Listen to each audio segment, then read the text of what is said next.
Alrighty then. Thanks since we're live. You all know what that means. Hey guys, what's going on? Main's here. I swear we'll leave it later. I had to eat some delicious chicken. Why? Because it was delicious, and I'm gonna claim at least a wee bit nutritious. It was organic. At least that's what they say. So while we're letting folks roll on in here from all across the internets, the YouTubes, the Twitters, the Blue Skies or Discords that I totally may or may not have forgot to post to, that's okay. It's okay. We're gonna pick up where we left off and hopefully actually get to a point. All right. Dark energy. Which, what the heck is that? Well, apparently it is referred to as many things. Dark energy, vacuum energy, perhaps even the cosmological constant that just seems to have an 8 pi divided by the Planck force relation there or something. It's okay. It's okay. But we're going to attempt to provide a theoretical explanation. Is this right? I don't know. Why? Because nobody knows. Hey, maybe somebody has some divine insight. Maybe you happen to totally understand. That's fine. I'm not saying that there aren't people that do, but at least within, to my knowledge, as a dude on the internet, um, most, at least what we hear as far as the vacuum energy density, whatever it is, people don't know what's going on. It's one of those things where occasionally you'll hear it's like, it's the worst prediction ever. It was off by 122 orders of magnitude. Okay. Even though that's if you're doing it in Planck units, yada yada. Whereas it was still off by I don't know, I think 50 orders of magnitude. What does that even mean? What does that even mean? Okay, so let's where are they getting those 122 orders of magnitude? Because you'll hear that and you're like, oh, that must be terrible. What does it mean? Okay, so that was essentially the interpretation. So the interpretation, to my knowledge, was that you're supposed to add up all the different quantum fluctuations. Okay. Number one, if you assume that you can infinitely partition space and you keep on going forever and it's going to continue go on and you're going to have all these fluctuations there, it isn't it eventually just going to add to infinity, which might be a problem. Okay, perhaps that's one of the problems, but I think the easiest way to think about this is just to take a look. So what do we do here? All right. So we need to do the universe, vacuum, energy density. Okay. So again, just a monkey with a magic typewriter that may have an idea of where to look. That's all. Oh yeah, and we have Wolfram Alpha now, so it's at least for a first level approximation, you can ask a lot of questions. So I'm just saying I personally find it useful. Okay. So you got this thing here, the universe vacuum energy density. You got all this jazz there. You got your C4, that's not the boomy kind typically. Uh, you got this lambda here, which is that that's the cosmological constant. Okay, and we got our 8 pi g. Okay. So this this C4 over big G, this is literally just the Planck force. Why?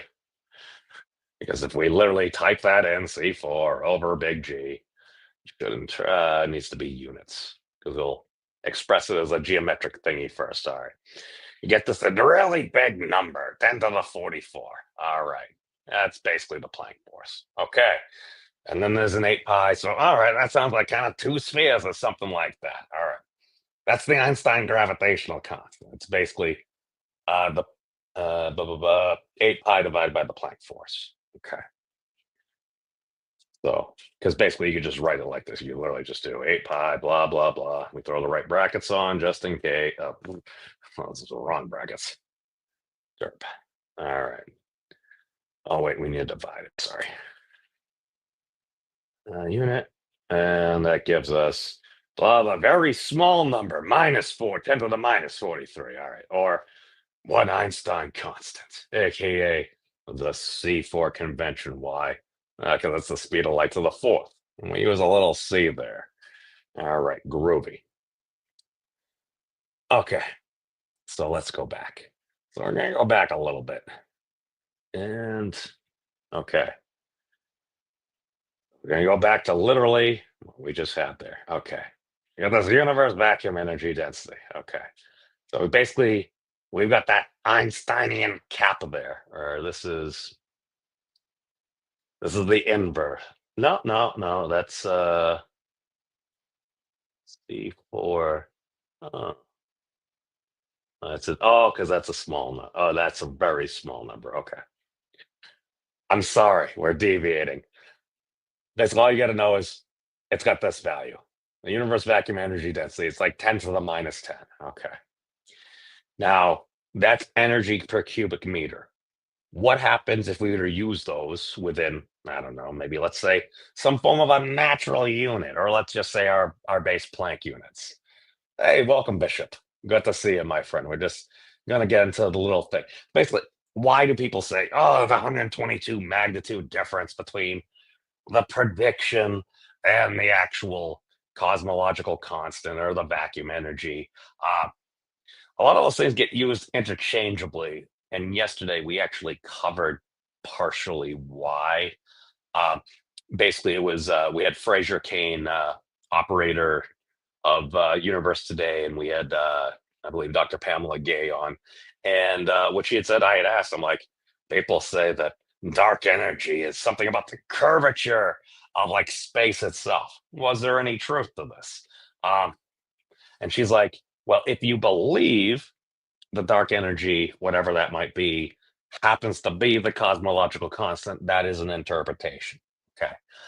Um, should we show that? Okay, maybe we'll just show that real quick. Let's go to, let me swap this.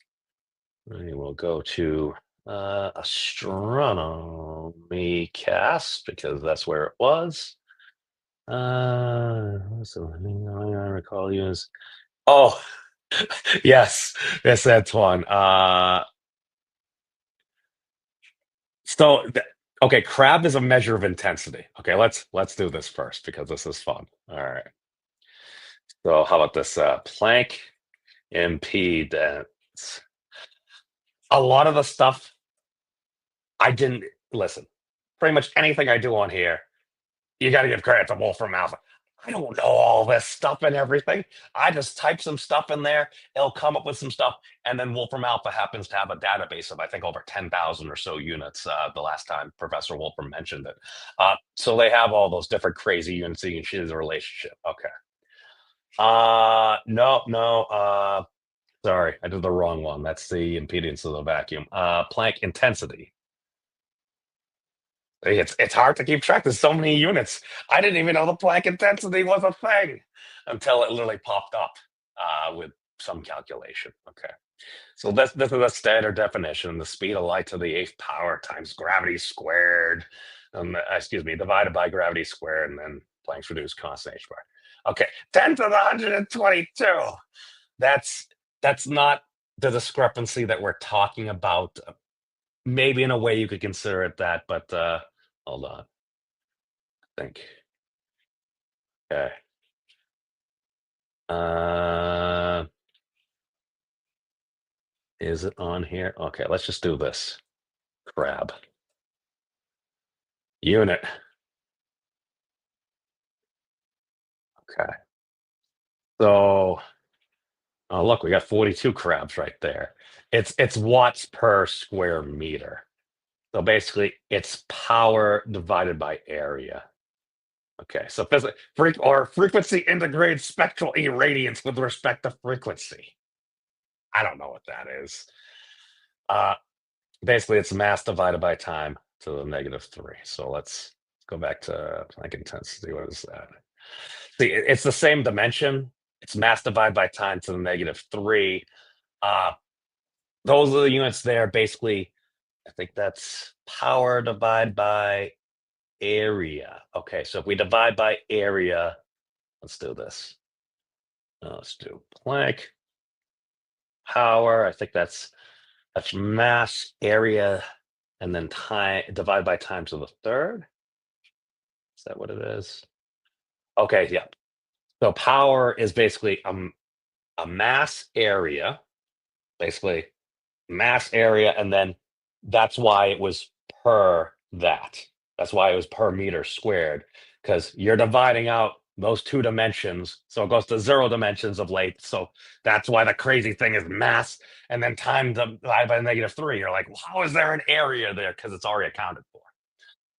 I know it's weird. It can throw you off. Sometimes I'll look at it and be like, what the heck just happened? And you go through, it's like, okay, as long as you can do like, I'm dividing, I'm taking some powers off of those units, and then if it goes negative, then it becomes a division thingy. Uh, uh, that's Sandra. That's a good question for Professor Wolfram. He has a. If you go to the website or the Wolfram channel, click on any of his live streams, and they have links to submit questions and stuff. To my knowledge, this is part of the beauty of mathematics. As far as I understand, the electromagnetic field, that whole U1 symmetry or whatever, it, if you believe math works, we get it for free. I still need it. I think it's Robert Beale's video or something from about like 5 or 6 months back. He's going through it. It's like, okay, I was at least following along. And he's going through. I'm like, all right, do I know understand all that notation? Or no, but if I spent enough time in going through, at least going step by step with the video, I could probably kind of at least try to recreate that. As far as, uh, yeah, yeah, I think, I mean, that's a good question. Personally, is there some medium uh, that is filling the essence of all things? I mean, that's kind of sounds like Star Wars to me. Coincidentally, if you do a particular equation as proposed by DeWitt and Pius et al., uh, you're going to actually find that you could estimate things assuming the Planck force is a constant throughout. So if you happen to hypothetically know radius of universe, I say universe, lowercase u, because if there was a bounds, what's outside? They say that's an ill-posed question. For me, I'm like, I don't know, RB Dragons, omniverse, multiverse, because big U universe is supposed to mean all. So it's, if I'm going to say universe, it generally lowercase. Okay. Hey, Keisho. Good to see you. Good to see you. Uh, well, a lot of stuff comes down to conceptualization too. So, Sandra, you are. It depends on your perspective. I'm going to put out a short video at some point that going to explain why I've heard people like think Anastasia or something said call me a mathematical physicist. I'm not a mathematical physicist. I think Rick may have gotten it right, and maybe a numerological physicist, but I can't claim to be a physicist. I don't have a PhD or anything. So, uh, but I think a lot of that is okay. I'm going to share a clip. I'm gonna share a clip because I was looking for this clip for a while, and this actually kind of goes into what you were saying. Which tab was it? It was biggest idea. I think it was fields. Hold on, I'm not gonna destroy this one. Is this our friend here? Mm, I apologize. I'm looking for another friend. Hold on. Let me undo this. We're scaring people. Oh my God! All the numbers. Okay, maybe this is even more scary. Where was it? It was biggest ideas. I think it was interactions. I think it's this guy. Hold on, was it this guy? Oh my God, why am I so bad at this? I could have sworn I put a comment so I would find this. All right. So let's do this. Let's recap. Yes, I'm gonna do the lazy thing and we're gonna go over the interpretation from yesterday while I bring up this other clip. I apologize. Let's stop that guy. Go right over here. And I'm gonna do our little dark energy calculation from earlier. So basically, we're gonna go over point by point what the heck we're talking. What the heck is dark energy? What could this be? This mysterious stuff. I'm gonna share the calculation. I'm gonna bring up the clip, and then we'll be right back. So hold on for just a moment. We're gonna bring this up. We're gonna share this guy with the class. All right, we got our audio. All right, bada bing. All right. The thought process was, it's like, all right. We got something. Let's do that Planck energy. So we'll just do our little shorthand over here. So we're gonna do all right. Gonna do E P. Big number. All right. What did what do we do? Are we dividing into J, big J for joules, our reference one of energy squared. And then that gives us an energy, or at least within the magnitude of the vacuum energy density. Okay. Again, full disclosure, when we actually go over there, it's, it's literally just giving us energy. It's not energy density. Because to do energy density, that's going to be a cubic volume. Okay. What if we did the very naive thing? Just just to make it work, and we did, I don't know, meters cubed.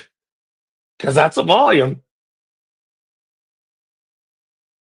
All right, it's about 96% the universe vacuum energy density. That's, that's neat. This seems very contrived and everything, but we've literally only got ones in here, or at least ones of something. We've got the reference one of energy, joules. Oh, let me go back. Because we got to add this here. We got to add our M. Why? Oh, who doesn't like some M&Ms? Okay. So our contrived method to get to the magnitude and perhaps even attempt to interpret the vacuum energy density. We've got the reference one of energy, the joule squared. We've got the reference one for the maximum energy, the Planck energy, and then we have the reference one of length, the meter cubed for a volume.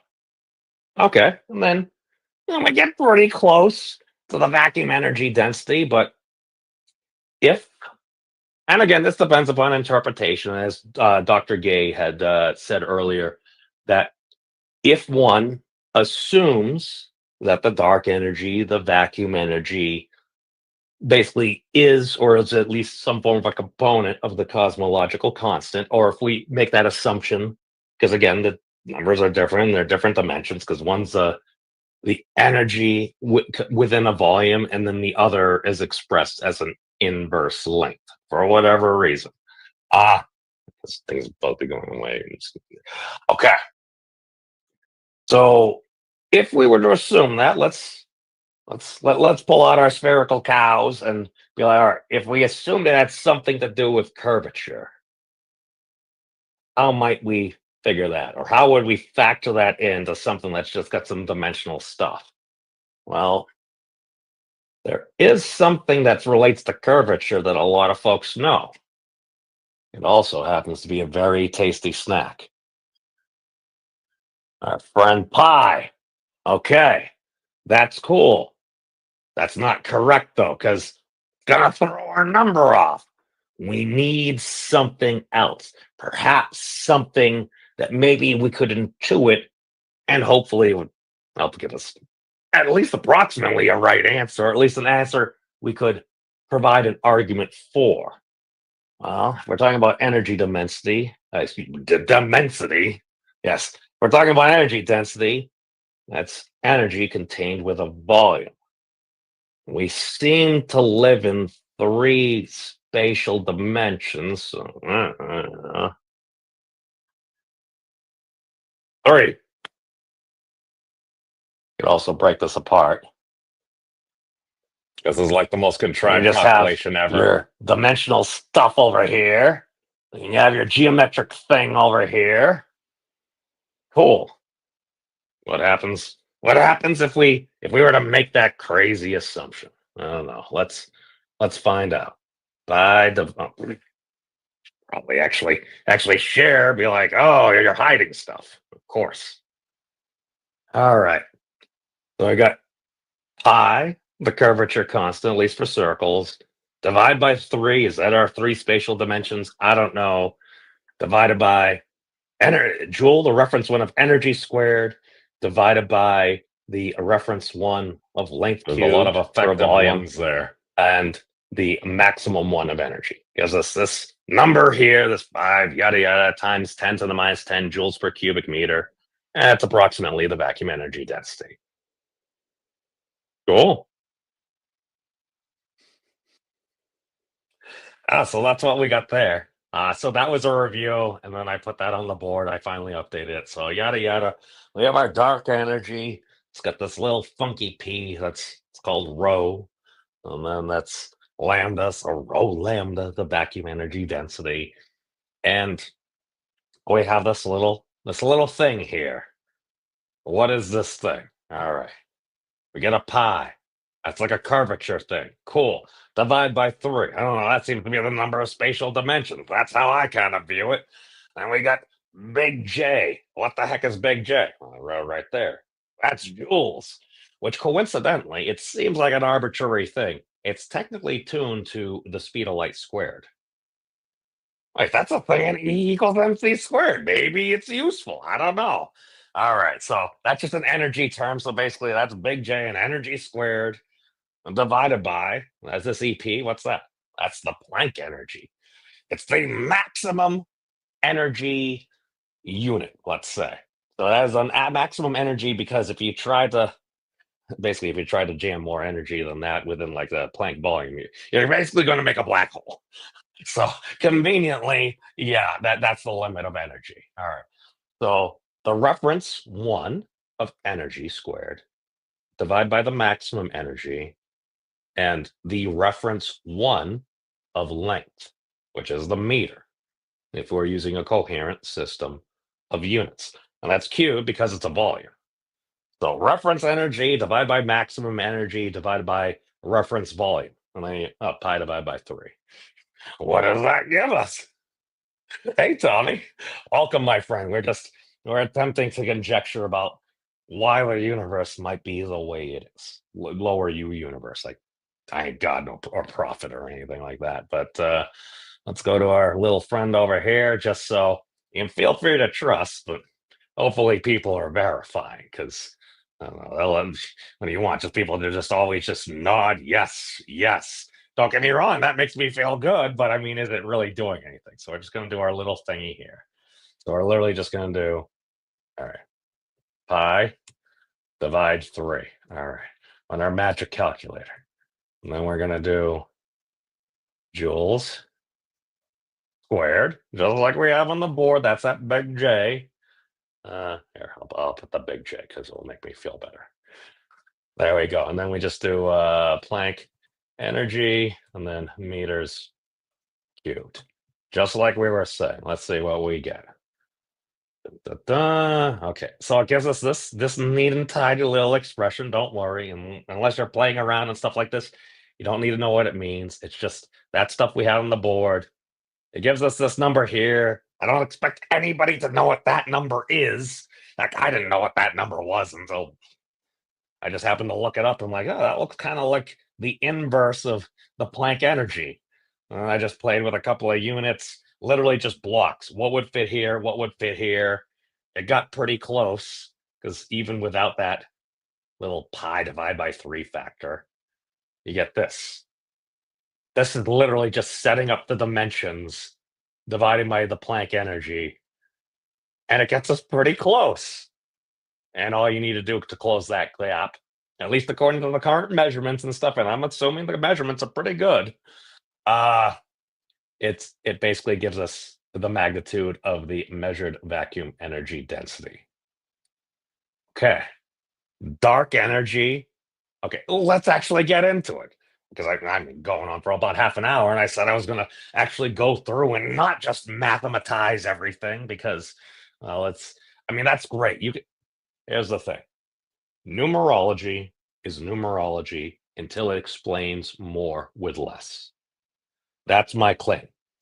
If you can explain via something, if you can explain more, basically, if you can simplify something and has a greater magnitude of explanation, because one of the actual, I think, criticisms to the standard model is, at least within the standard model of particle physics and stuff, there are a lot of different techniques used to kind of go from one thing to another, and it's kind of like it seems a little unsteady, but it seems to be able to make pretty good predictions. I mean, that's fantastic.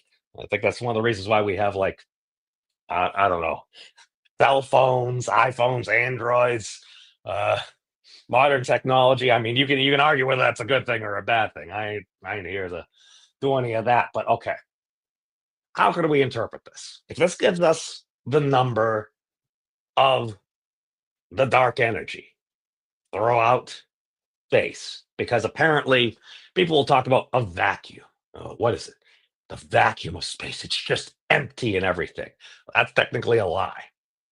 Kind of like the lie that they told you in high school. It's was an electron. It's a point particle. It's infinitely small, but exists in all these places at once. You're like, what the heck? That doesn't really make any sense. And it's like, oh, well, it's like a charge density that's whirling around and some complicated thing that we can't imagine. Oh, you mean like a Rasengan from Naruto? A little bit of like an energy sphere articulating in a crazy. I can grok that. Why? Because I've seen it. And I also like anime. So it's however you can understand things. That's the thing. Everybody learns differently. Some people are very visual. I happen to be very auditory, where it's like when I'm hearing something, I just kind of like passively absorb until I hear something that's like, oh, well, that seems new, or that doesn't seem to line up with what I'm used to there. Basically, just a basically just a busted early LLM in that point. But all right, so if we get energy squared, energy squared. What? Well, to be fair, that was also I think one of the early versions of the way I think Einstein's actual paper with the equal MC squared thingy, although people had kind of done similar things earlier, it was actually expressed as like E squared and then the other components like M squared and I think like C to the fourth and stuff. Uh, but basically, you can reduce it into a simpler thing that you can put on a t shirt. Now, something like this, maybe this isn't as simple as E equals MC squared. This is Thad's equation for to calculate the amplitude of the fine structure constant. Uh, okay, but this thing, what we got? We've got a reference energy. So our literal one of energy squared, dividing it by the maximum energy and the reference volume. And we've got a pi, that whole curvature thing, the circle curvature constant divided by 3. My base assumption here is, well, if we're talking about a meters cubed, that seems to be a three-dimensional volume. Let's put a 3 right there. Uh, that's how I presented it in the video. To be fair, once this was come about by a completely other method, this is just kind of a way to simplify it. Uh, that pi divided by 3 is literally the factor that's required in order to get it right. Because I went through a lot. That was the first thing that popped up. In order to get this to match, it was like pi divided by 3. I'm like, I can't be pi divided by. So I'm searching. I'm searching for all these different things of what it can't be. But I just end up coming back to that. And I'm like, because at first I didn't have a way to interpret that. I didn't necessarily know that the dark energy could be thought of as the curvature of space itself. Shout out to Dr. Sabine Hassenfelder for actually mentioning that in a video. Because as soon as she mentioned that, I'm like, wait, time out. So what you're saying is the dark energy itself is a measure of the magnitude of the curvature of space. If that was the case, perhaps, perhaps one might see something that has to do with curvature in it. That was what gave me a bit more confidence. And again, it's like I'm not a cosmologist or something. You want to talk to an actual cosmologist, talk to Professor Sean Carroll, Professor Brian Keating. They're actual practicing cosmologists. Uh I'm gonna do it on the internet. That just is fascinating this stuff, and I like building things and playing with blocks. So if I needed to do really complicated stuff, I wouldn't be able to do this. The only reason I did this is I was just looking at a naive calculation, and it's like, oh, this is about 2 pi is about like close to one the relativistic mass of 1 joule. I'm like, oh, it's close to a unit. What would we need for this to be correct? And did the little calculations. I'm like, oh, okay. because what this is, it should be equal to, and I'm okay. We're gonna do a tiny bit more math, and then we'll get to the payoff. All right, because yes, we have enough time. Because all right, we're halfway through the show. We can do this. So, what this was, we're just gonna do an arrow because show you what this became. So initially, what this was is I was trying to find a way to another method of calculating the Higgs boson mass because we have that other little thingy there that again we're going to need better measurements to see if there's any there. Uh, but I was trying to do a different method because the other method that I did to calculate the Higgs was basically I took the Higgs mass and then we divided it by the Planck mass and we squared that whole thing. So it was kind of like uh, mass of the Higgs over well, m sub p, the Planck mass. All I did was divide this into this, square it, and then you notice it. Oh, it happens to be the magnitude of the elementary unit of action. To at least all our known digits for the Higgs that we can put in. I'm like, oh, that's kind of cool. Uh, skipping over, I forgot to go back to that clip from Professor Carroll. Um, let's do that right now.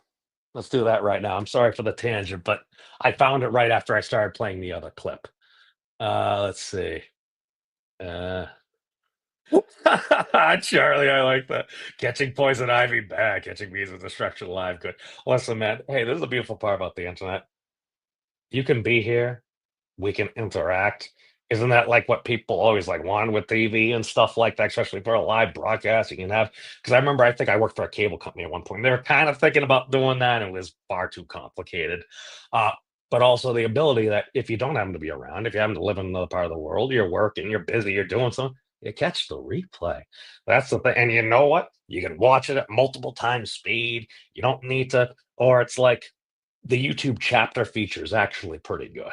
A lot of folks like to hate on YouTube, but it's like it does a really good job and it provides a full transcript. So if there's something in particular you're looking for, that's how I tracked down this John Carroll quote that I was looking for. So where are we? Okay, so me bring this up. Okay, this is from the biggest ideas in the universe, number 7, quantum mechanics from Professor Sean Carroll, an actual cosmologist. Okay, we're gonna share this here. This is going back to Sandro's point about reference and something I realized about why I am a bad physicist, if one could even say that. All right, here's why. And what units is it quantized in? It is n, so that's just some integer, some number, 1, 2, 3, 4, etc., times h, times Planck's constant. So that's where you begin to think that something miraculous is happening, right? Planck came up with his constant by saying that light, which is supposed to be a wave, has particle-like properties, and you need to introduce a new constant of nature to fit the data. Here, Bohr is saying that electrons, completely different phenomenon, have to be quantized in a different way. Only certain orbits are allowed, but to fit his data, to fit the data that he cared about, not the data he collected, he was a theorist, but to fit the data that he knew about, the quantization condition, the chunkiness of which these electrons had to participate, was also characterized by the same number as what Planck came up with, the same constant of nature, Planck's constant. By the way, you might want to know, what is the number, Planck's constant? It's some number of joules, seconds, whatever it is. I have no idea what it is because every good physicist sets h bar equal to 1, just like we said. Okay, did you catch that? What do good physicists do? The number, Planck's constant. It's some number of joules, seconds, whatever it is. I have no idea what it is because every good physicist sets h bar equal to 1, just like we set the speed of light equal to 1, and then we get on with our lives because no one remembers how many joules or whatever per second h bar is. So I know. I don't have it memorized. I happen to have a semi-videographic memory, though, in that I'm pretty good at remembering the first couple of digits and an exponential power. I might forget the dimensions, but when basically, if you've gone down a Wolfram hole long enough, it's basically kind of like going down a wiki hole, except rather than just clicking and looking and then re-googling and stuff, you're just, well, you're still doing all that stuff. You're just doing it on Wolfram Alpha. Uh, but the benefit is Wolfram Alpha, you can literally just type rather than Planck's just H bar and we'll come up with a number. Okay, why am I showing you any of this? Okay, because remember, if you're a good physicist, you set things equal to one. It is. I have no idea what it is because every good physicist sets h bar equal to 1. Just like Okay, all right. Any good physicist sets H bar equal to 1. Okay, just hold on to that for a moment. Let's go to like units. Okay. I'm just explaining my train of thought because a lot of if I if I do something and for me I'm like, oh, well, this seems to reproduce this. My initial thought is this has to be wrong. This has to be totally wrong. There can't be anything to it. That's why it's like I have this calculation. I'm like, seems to match the data really well, but I'm like, how do I interpret it? And then you hear somebody like Dr. Hassenfeld, it's like, it's the curvature of space. And then you're like, curvature, you say? Kind of like something to do with a circle? I don't know. That's the thing. There are so many people out there that have vastly much more knowledge than me.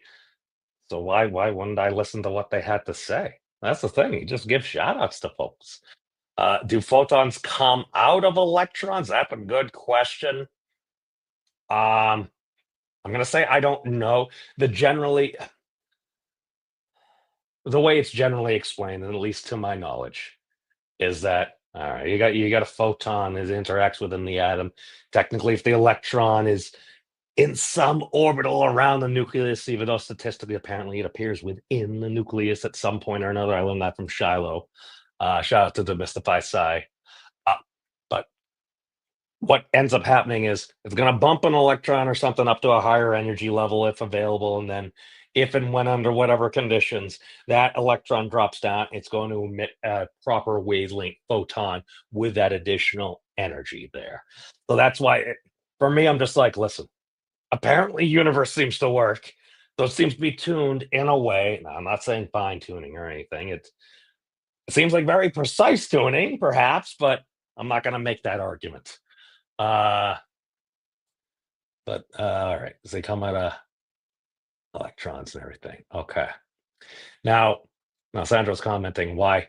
Who cares? You can Google it. Yes, you can. Yes, you can. However, at least for me, doing a heck of a lot of calculations, if I see things that are of a similar magnitude or something, it's like, all right, maybe this is like a pi difference or 2 pi, because the difference between Planck's constant and Planck's reduced constant, aka that H bar thingy, the little H with a little squiggle on its top there.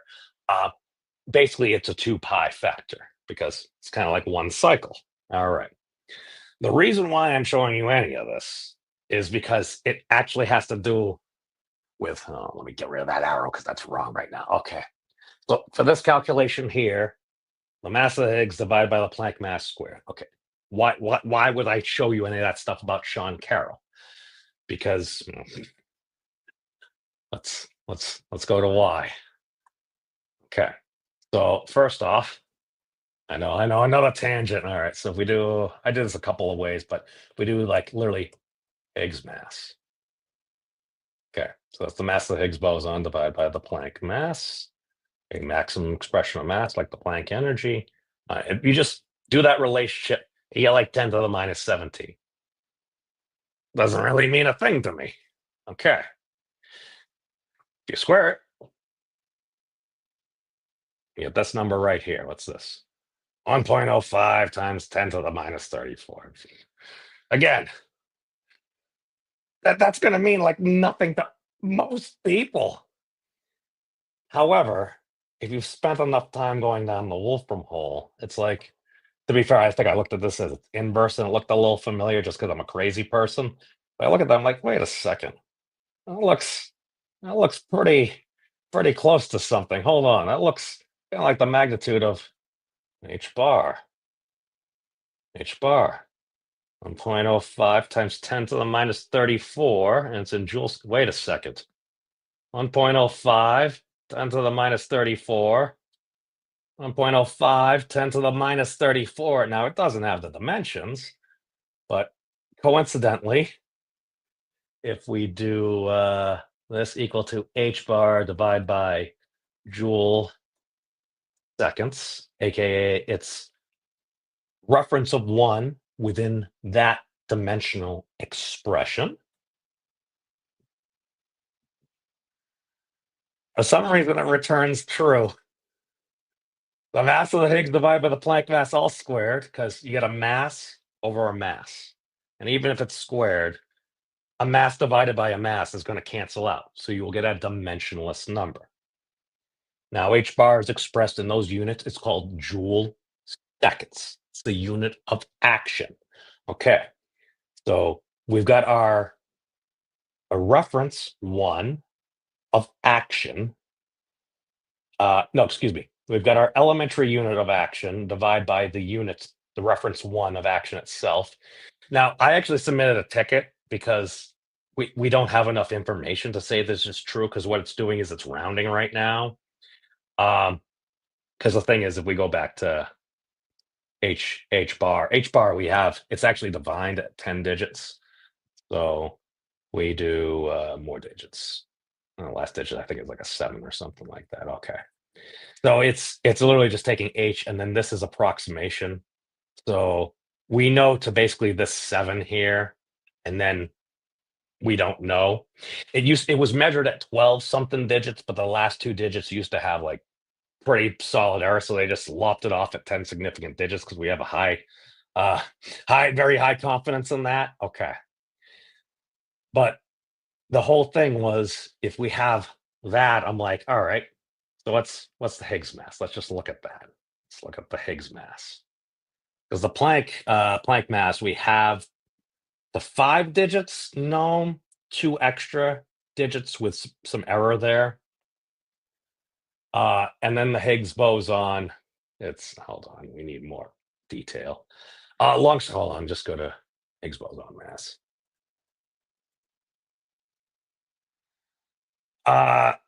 Yeah, so basically there's error there. So we're pretty confident it's 125 giga electron volts. So it's a lot of energy. It's about like 130 protons worth of mass or mass energy.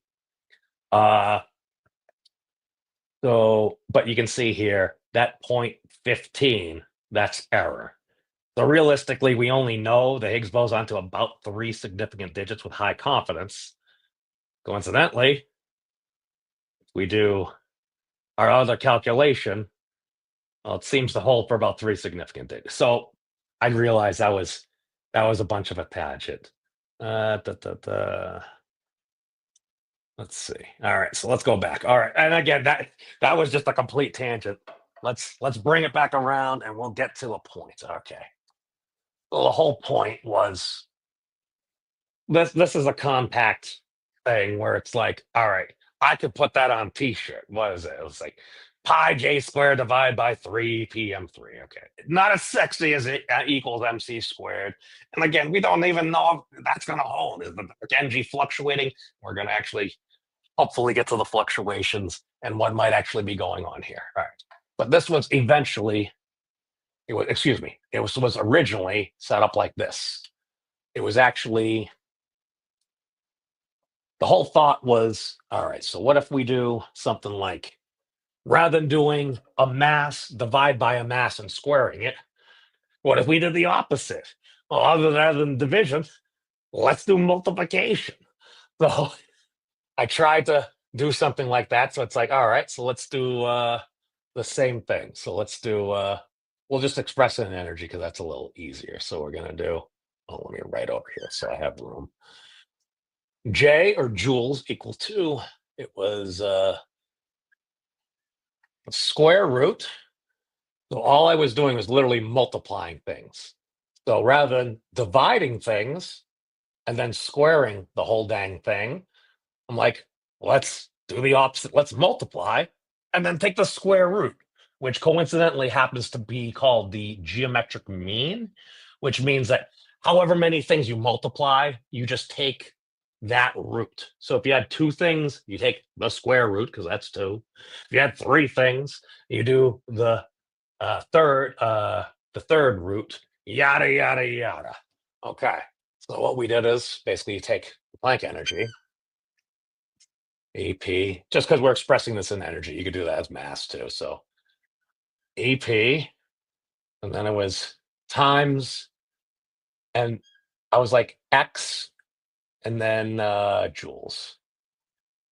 So you're going to solve for X that amount because what this is this is energy, and then in order to get energy, we're taking two energies. Basically, I'm just trying to solve for X. I assume there's something to this because, well, it's a maximum of something. And if this happens to be the Planck scale that a lot of folks are talking about, it's like, all right, let's assume there's some there. Can we get calculations? So if you do this and you solve for X, so I'm going to put a dot here for multiplication. I'm sorry. Because we're solving for X in joules. So we would have energy times an energy that we're solving for, and we're setting it equal to the reference one. Now, this doesn't get the right answer. It actually, we'll shrub just because this is really fun. I'm sorry. This is just kind of like the deep lore. So we'll go like crests out. So, all right. So what was it? I think I initially just did square root of, I think it was the Planck energy. I think it was times the Higgs mass. I think it will change that to energy automatically. Okay. Higgs boson, blah, blah, blah. Okay. Higgs mass in joules.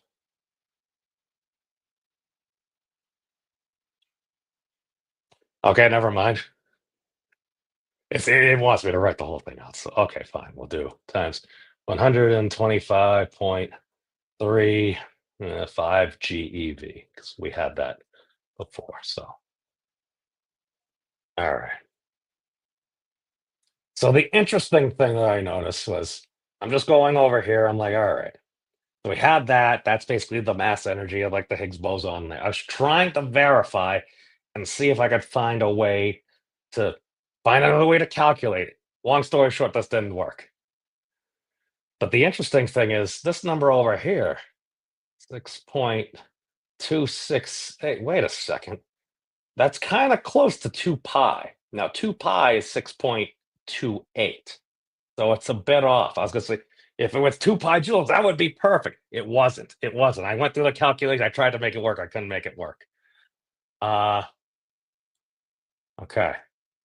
So we have this here.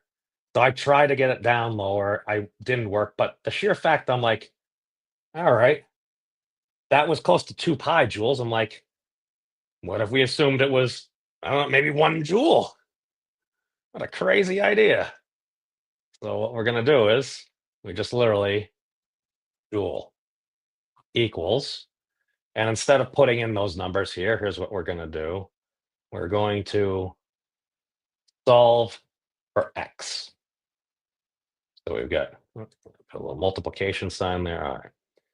So we're literally just taking the Planck energy, we're multiplying it by X, and we're doing that square root. So rather than dividing and squaring, we're multiplying and taking a square root. Groovy. All right. And we're solving for X. And we're setting it equal to 1 joule, which 1 joule is interesting. Hold on. I know. So many dang tangents. But 1 joule is interesting because we divide it by c squared. You get this number here. Okay. Random number. Who cares? Okay. Just a note. 1 times 10 to the minus 17. Okay. What happens if we literally just put 1 over c squared? And we assume it's the speed of light squared. Okay. Oh, wait, we get the same magnitude, different dimensions, because joule is the reference one of energy tuned. It's the conversion factor of c squared. Cool. Or at least that's how I keep it in my mind. Okay. So let's take that and let's do our joule equals this thing, solve for x, go Wolfram Alpha. Do your magic. Okay. Let's see. All right. There you get this number right here. That shouldn't mean a dang thing to you. Okay. This number here, what were we solving for? Let's actually just go through oh God, I have two equal signs. Oh, sorry. All right. Should be, okay, same thing. Yeah, trust but verify. Trust but verify, my friends. Okay. So we're solving for x. X GeV. Okay. So we got that for our GeV. Let's put that in. Okay. GeV. What is that? Oh, wait a second. This is interesting. Now remember, the vacuum energy density, it's a volume, it's energy divided by volume. All right, so if we had that, let's try something. Let's do the naive thing. Divided by meters squared, excuse me, cubed. Oh, hold on, we need to divide joules by meters cubed. So it's the same on both sides. So we have energy divided by a volume. So we're going to have an energy density. And we want it to be the same on both sides, or else, well, it's not going to work. Okay. So since meter, like joule, is a reference one, to be fair, this is technically quadratic, so that's why it gives you the multiple answers and stuff. That's interesting. I'm not smart enough to technically parse that yet. All right, so this would be GeV divided by meters cubed. So we got GeV divided by meters cubed. I know, it's literal magic. Okay. All right, so at that point, we're at 96% the universe vacuum energy density. Kind of close, but there's no cigar there. All right. So how do we get it to be correct? All right. So essentially, I think the prettiest way to do this, you can do it in other ways, but basically, you just divide this whole thing by pi, divide by 3, that factor within the geometric root. You can see it's not quite as sexy or so to speak as what we hold on. I forget my divide by meters cubed. Okay. So at this point, we've got an energy divided by meters. So we got an energy density over here. We've got an energy density over here. We're solving for x GeV and then divide by meters cubed. Okay. So how about this? That GeV divided by meters cubed. What do we get? Okay, so we get that amount, which is approximately the universe vacuum energy density. Cool. Now, precisely what that means, I don't know. Let's okay. We've got like 7 minutes left. I think I can get to a point. Okay. So that's what we had over here. So let's do this. All right. Let's make some room. All right, let's see if I can do this in about 5 minutes. What might be going on? All right.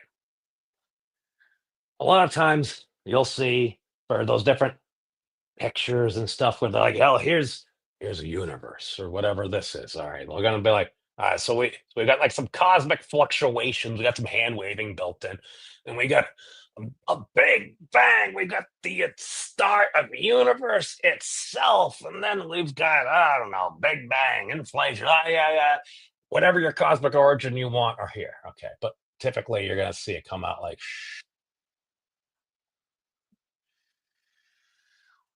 basically, and then you'll have all that stuff coming out, and seems to be okay.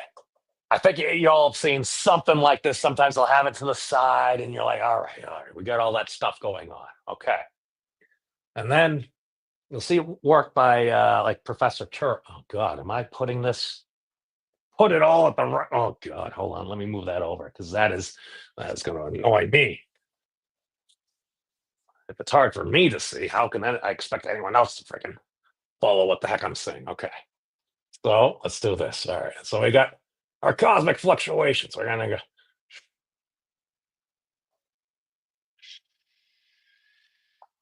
And all the stuff, the matter and things and atoms and stars and everything, bada boom, bada bing. Okay, cool. Going out there. You start seeing work by Professor Turok, who was the head of Perimeter Institute there. He's like, well, there are ways you can look at general relativity and literally pass through the quote unquote singularity to the other side. He's like, what do you see? Oh, it appears to be a mirror universe to our own. It appears to be the same thing. Now, I have no idea whether or not that's true. I'm very biased on this just because I'm like, if I'm going to take the model that Thad has proposed, if I'm going to take it seriously, what does it mean? Basically, the claim is this little quote unquote singularity or whatever you would is not actually a one divided by zero. There's something there, but the claim is the hyperbolic figure eight knot, more specifically, its complement, is going to have a particular field configuration there, and you're going to have basically probably a little larger than an atom, uh, something, a geometric toroid there with a little hole that you could technically go up through the vortex, loop around, and potentially come out. Now, that happens to be at about the magnitude of the charge radius of a neutron, which is about 10 to the minus 18 meters. So, unless you're a photon, I would turn into spaghetti, like very energetic spaghetti. I'm thinking, okay, but if we're to assume that maybe I don't know, maybe there was a limit because one of the things we run into right now is maximum extendability is a term I've become more uh, familiar with recently. Basically, if you could continue to go down past the Planck length and keep on dividing and dividing, and space is infinitesimal, like you can continue dividing for infinity, then the inverse of that would be well, infinity.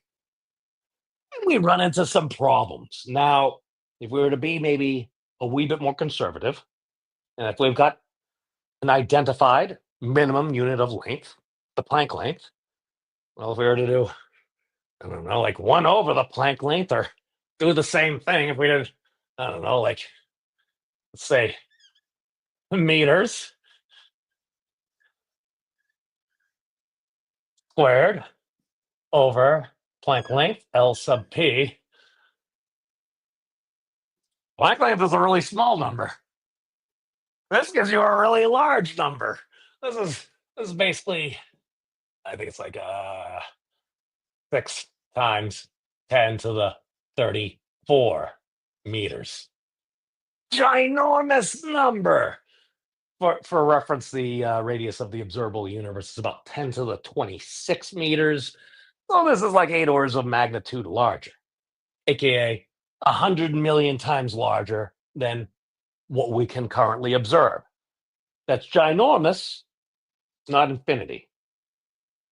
We'll get to the infinity here in a second. Okay. So what if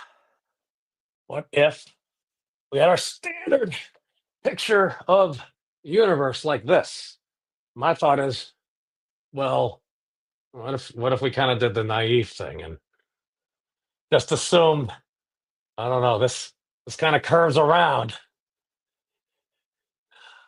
and we are in, I don't know, some, I don't know, four-dimensional hypersphere or something like that.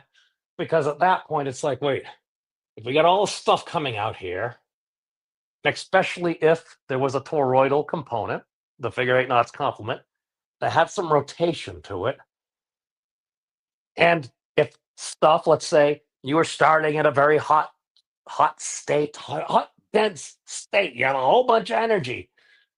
If that happened to perhaps get sucked up there, maybe all that stuff is going to kind of have flow in a particular direction. Maybe it's going to be spinning around, spinning around.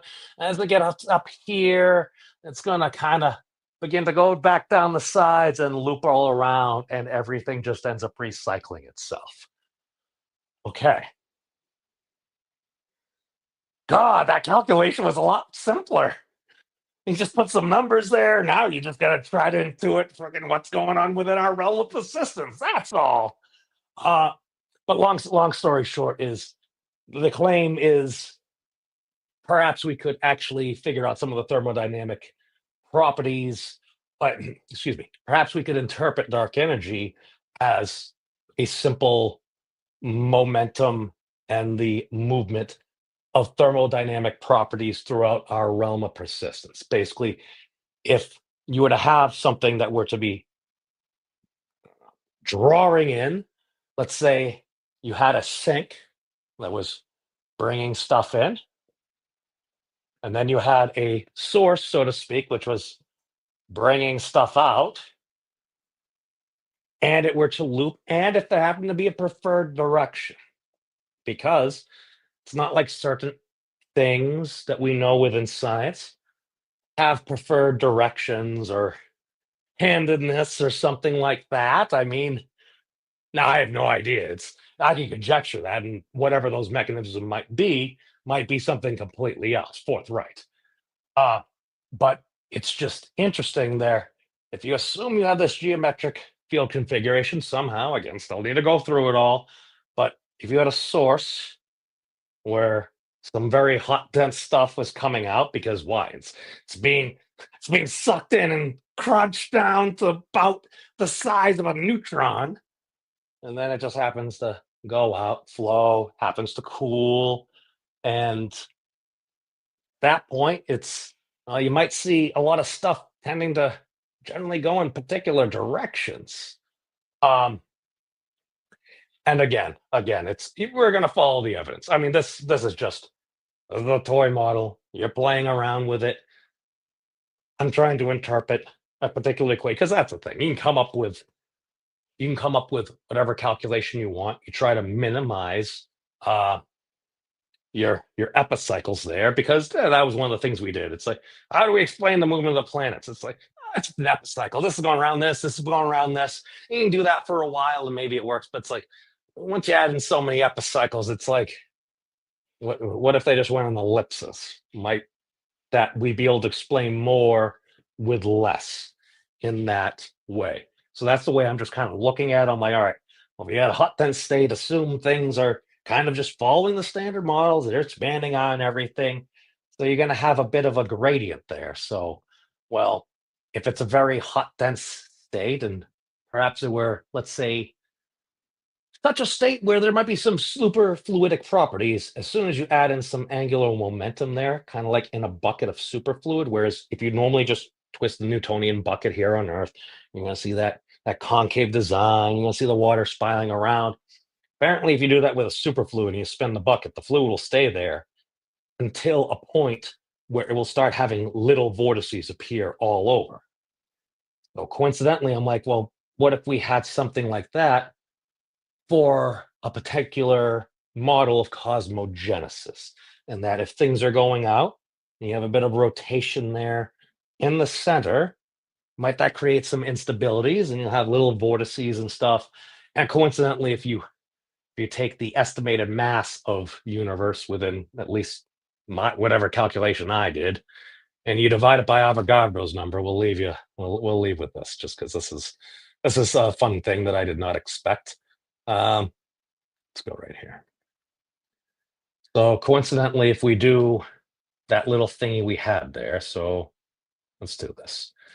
X kg, again, we're solving for kilograms divided by the Planck mass. Don't worry, nobody needs to remember any of this. And then we're doing something similar, meters over the Planck length. We square that whole thing. We're going to get a number. Oh, it's the real review. No, hey, I wouldn't say I'm a teacher. I'm just a crazy person on the internet, just sharing a few ideas around. Don't know. Because that's the thing. Number one, take everything I say with an ocean of salt. I could be totally wrong. My thing is, I look at what a lot of us smart folks are saying. I'm like, all right, well, let me take a piece of this. Let me give a shout out to this person because that's where I learned it from and everything, and just see if there's a way I could just kind of reduce what might be going on into a simpler form. Maybe it's not a simpler form. Maybe it's just a way for me to understand it. And if that helps somebody else, and all of a sudden they're like, oh, duh. And then they can figure out everything else. Fantastic. That's great. Uh, it's well, yeah. Well, XYZ. See, that's the thing. It's like, all right. When you hear that, it's like, all right. What do primordial atom? All right, and now we're I don't know, however many magnitudes was it? Oh God, probably I don't know. It's 40 multiple orders of magnitude larger. Like, how does that even work? My thing is like, okay, I've seen some things expand and stuff like that, but it's like, where do you get the infinity from? To be fair, the only infinity technically here is perhaps time, in that universe as we know it might be eternal. Maybe there's a big rip, maybe there's a big crunch, but it tends to looks like it might be eternal, or at least eternal perhaps after a beginning, which there very well might have been. Uh, but if that was the case, for me, I'm just like, well, if things are about 100 million times larger than our observable universe and a lot of those magnitudes hold, might our realm of persistence be, I don't know, a wee bit older than 14 billion years? Because if that's the case, you can explain most of the dark matter, in my opinion, because a lot of stuff would have cooled. So it's just, they call it lambda CDM, cosmological constant, cold dark matter. It literally is cold dark matter. Why? Just because it's cool.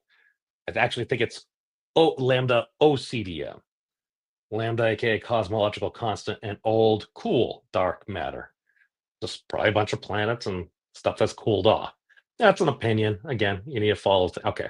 This little calculation we're solving for kilograms gives you a ginormous number here. So I don't, I, I can't count that high.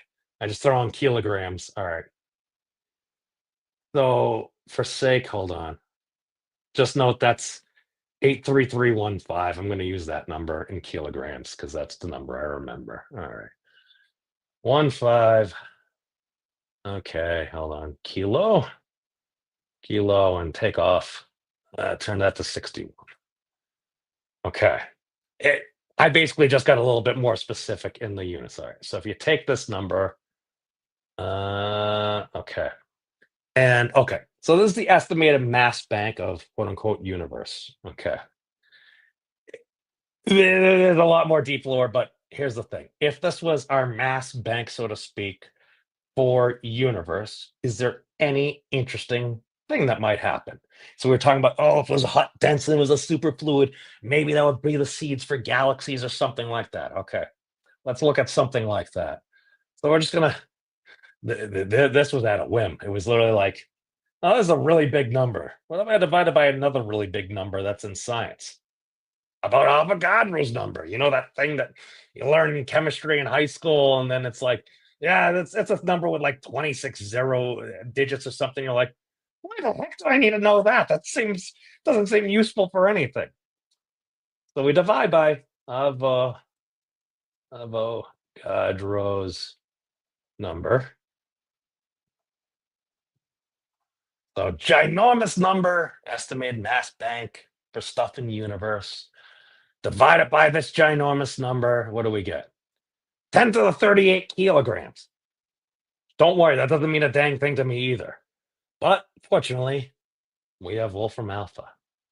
So what is that approximately? Oh, look.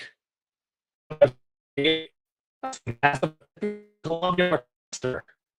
This second the things that, you know, go into the making up of larger galaxies and stuff.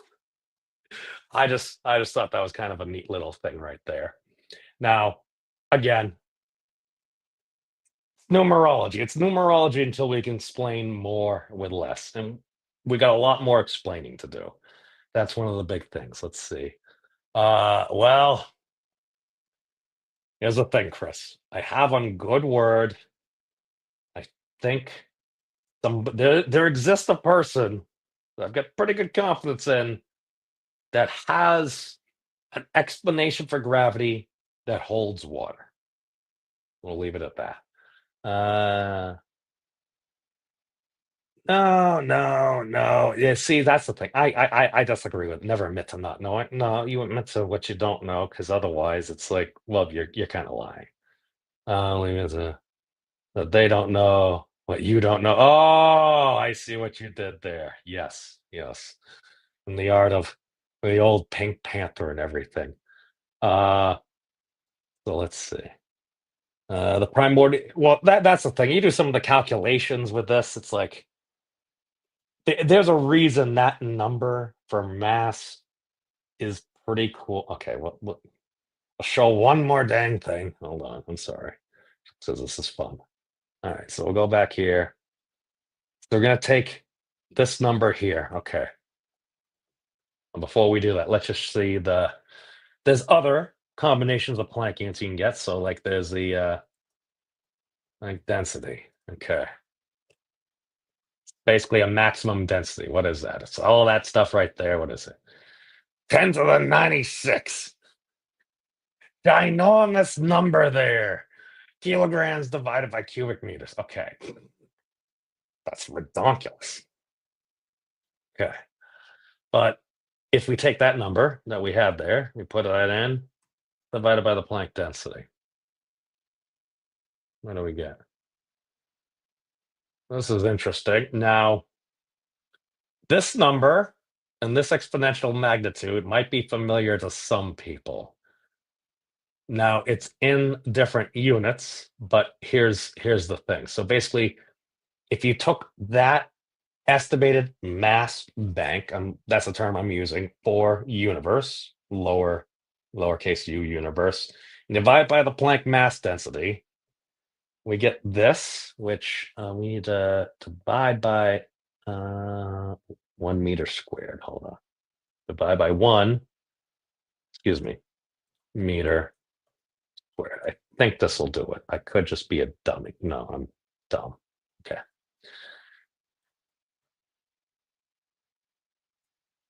Okay, oh God, I got into this before. Okay. Long story short, this number right here, that 10 to the minus 35 meters cubed. All right. We take the Planck length. Basically, it's the magnitude of the Planck length. That 6.16 times 10 to the minus 35. We multiply it by 1 meter squared. So we get, oh, that cubic meters, so that number there. And then, oh wait, that appears to be the same number right there. When you take this number and you divide it by the Planck density, you get the Planck length times 1 meter squared. That's cool. Why else? Why else might I have a little confidence in this number? Okay, I'm going to show you the other thing. Okay, here was this was a lot of times you'll see things and be like, I have no idea why those numbers are there. Why we have like all these ginormous numbers like the Planck density, all that stuff. Okay, there's also something where if you do Planck mass over Planck time, because sometimes there'll be things where you see it and certain dimensions may or may not have been divided out or something like that. But this mass over that time squared. All right. 7.488 times 10 to the 78. Okay, don't worry about that. The big thing is the unit. This is the spring constant, which that is one of those things within physics. It's kind of like, all right, the whole harmonic oscillator. You have a spring, you can model a lot of things by springs. Doesn't mean it springs, but we try to figure it out. No worries, Chris. We'll see you, my friend. I'm just wrapping up. So if we have the spring constant, this I call the Planck spring constant because its interpretation is spring constant or force gradient, linear force density, stiffness, blah, blah, blah. It's a spring, a wonderful thing. Okay. So coincidentally, if we take this right here, all right, and then we're going to go back. Let's take that number. All right. and that's mass. Let's pay a little homage to our friend Professor Einstein. Multiply it by c squared. What do we get? Wait a second. That's weird. This number looks familiar. 7.488 times 10 to the 78. Wait a second. These are completely different dimensions. 7.488 times 10 to the 78. Wait a second. The estimated mass bank of universe in energy is of the magnitude of the Planck spring constant? Wait a second. So mass on a spring? Huh. It gets the old noggin a jogging. And so if we take this and we divide it into our friend here, guess what else we might see? We may or may not see an old friend. Oh, look. The difference between these expressions, the estimated mass bank of universe, converted to energy, divided by the Planck spring constant, it has a difference of 1 square meter. I think that's pretty neat. All right. And we're way over time here. So that's all we got for right now. Hey, thank you all for joining. For anyone else that may temporally tune in the future, take care of yourselves, everyone. It's a crazy world out there. But other than that, keep on rocking in the free world, because that's what they say.